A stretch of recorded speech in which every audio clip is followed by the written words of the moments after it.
Part 2 starts from here. Now the next question. First of all, I will write the structure here, that is H3C. So as per the step 1, we need to identify the longest chain as per the rule 1 and rule 2. If you analyze this structure, if we start numbering from the right hand side, then we can give the least number to the substituents. So if I start numbering from here, that is 1. But in case if I don't follow the straight chain, I follow this chain, the L1. So this will come out to be 5 and 6. So this one is the longest chain. So I will not consider this a straight chain. I will take this L chain now.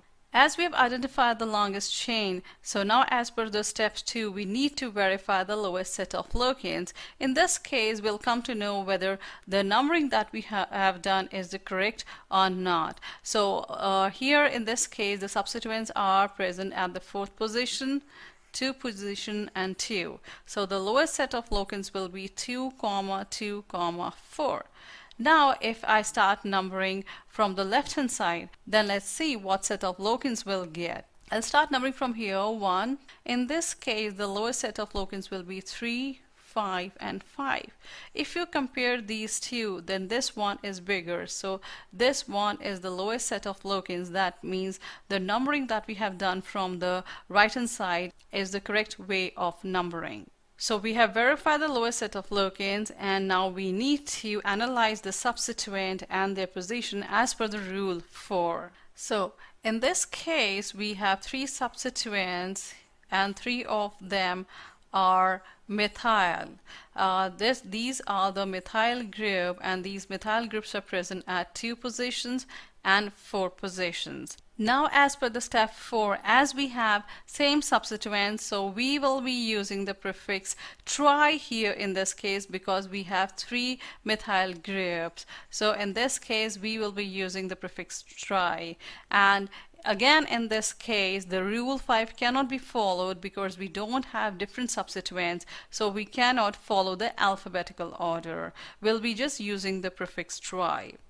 And the last step is to write the IUPAC name. That is prefix plus root word plus suffix. As discussed earlier, we'll be using the secondary prefix because we are using the alkyl groups as the prefix, and we will be using the primary suffix.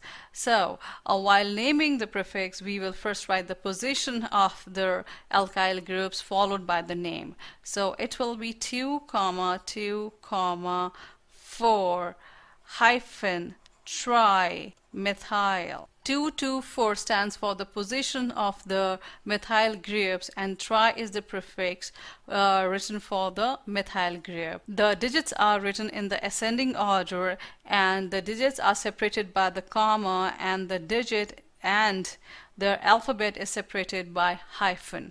Now the root word. As there are 6 carbon atoms, so we will be using the root word here as hex, and we will be using the suffix here ane.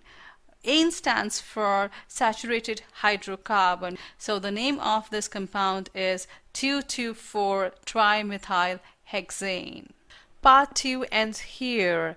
To view the other parts and for more videos, visit our website transelearning.com. Have a great day.